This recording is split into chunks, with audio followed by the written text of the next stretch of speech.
Hi, everyone, and welcome back to Grow Your English Daily. I'm Emily, your friendly student host. And I'm John, your experienced English teacher. It's great to be with you again. It's wonderful to have you, John. Today, we're talking about something I know many of our listeners feel.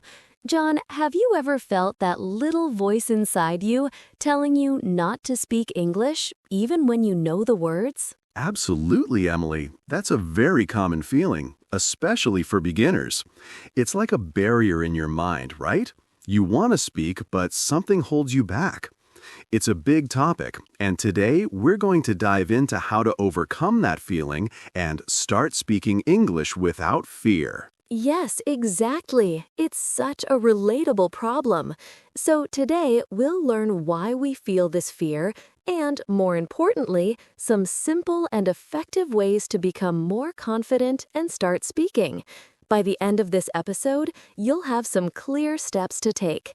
But before we get started, if you're enjoying our show, please like this episode, leave a comment with your biggest English speaking challenge, share it with a friend, and don't forget to subscribe to Grow Your English Daily for more great lessons. That's right. Your support helps us reach more learners. So, Emily, let's talk about this fear. Why do so many people feel nervous when they try to speak English? Well, I think for me, it's often the fear of making mistakes. Like, what if I say the wrong word? Or what if my grammar isn't perfect? It can be embarrassing, you know? That's a fantastic point, Emily, and it's the number one reason. Many learners are afraid of making mistakes. They think, oh, I'm not good enough, or people will laugh at me. But here's a secret. Everyone, even native speakers, makes mistakes sometimes. Mistakes are not bad. They are a natural part of learning. Think of it like walking. When a baby learns to walk, does it fall? Yes, many times, but it doesn't stop trying. Each fall teaches the baby how to balance better. It's the same with English. Each mistake helps you learn and improve. That's a really helpful way to think about it, John. So, mistakes are like steps to getting better. But what about not knowing enough words? Sometimes I just feel like I don't have the vocabulary to express what I want to say. Another excellent point, Emily. This is a common barrier. Learners often feel they need a huge vocabulary before they can speak. But you don't. Start with what you know. Use simple words. For example, instead of saying, I'm experiencing a feeling of great joy, you can simply say, I'm happy. Focus on communicating your message, not on using fancy words. The key is to start small. Don't try to have a deep philosophical conversation on your first try. Start with simple sentences, everyday greetings. Hello, how are you? My name is. These are great places to begin.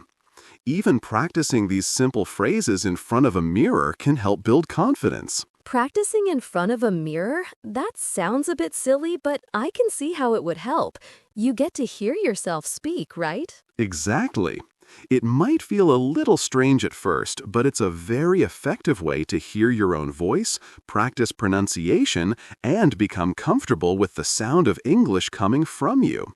Also, try talking to yourself in English throughout the day. Describe what you're doing. I'm making coffee. I'm walking to the store. Even silent self-talk helps to organize your thoughts in English. Wow, talking to myself? That's a clever idea. So we've talked about fear of mistakes and not having enough words. What other things make people scared to speak? Well, sometimes it's the fear of judgment. People worry that others will think their English isn't good enough. But remember, most people are very supportive when you're learning a new language. They admire your effort. If someone corrects you, try to see it as help, not criticism. They're helping you improve. Also, sometimes people just feel shy.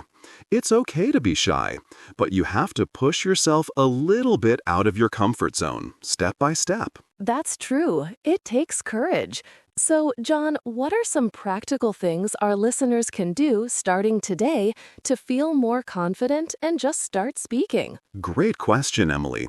Let's list a few key strategies. First, start small.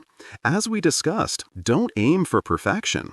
Start with basic greetings, ordering food, or asking for directions. These are real-life situations where simple English is enough. Second, focus on fluency, not perfection.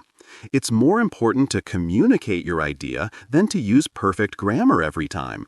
Don't stop mid-sentence to think about a grammar rule. Just keep going. People will understand you. Fluency over perfection. I like that.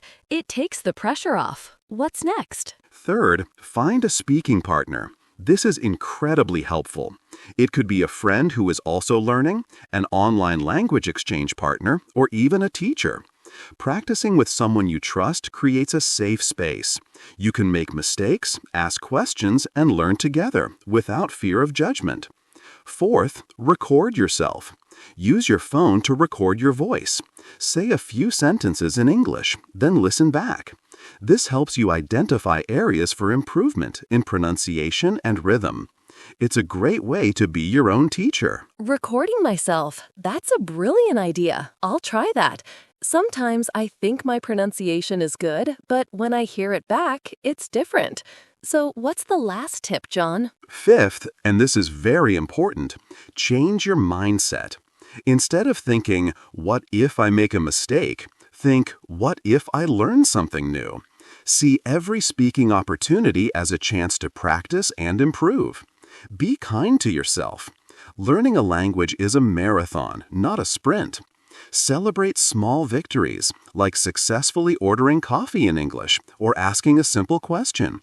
Every word you speak is a step forward. Wow, John, these are really actionable tips. Start small, focus on fluency, find a partner, record yourself, and change your mindset. I feel much more motivated just hearing them. It makes me feel like it's okay to try, even if I'm not perfect. That's the goal, Emily. Remember, the only way to get better at speaking is to speak. Even a little bit every day makes a huge difference. Don't wait until you think your English is perfect to start. Start now with the English you have and enjoy the process. It should be fun. Thank you so much, John. That was incredibly helpful and motivating. I feel like our listeners have some clear steps to take now. So, to all our amazing listeners out there, don't be afraid to try. Start speaking English today, even just a little bit. Every word counts. That's right. You've got this. Keep practicing, keep learning, and keep growing your English every day. Absolutely. That's all for today's episode of Grow Your English Daily. Don't forget to like, comment, share, and subscribe for more great content. We love hearing from you. Thanks for tuning in, everyone. We'll see you next time.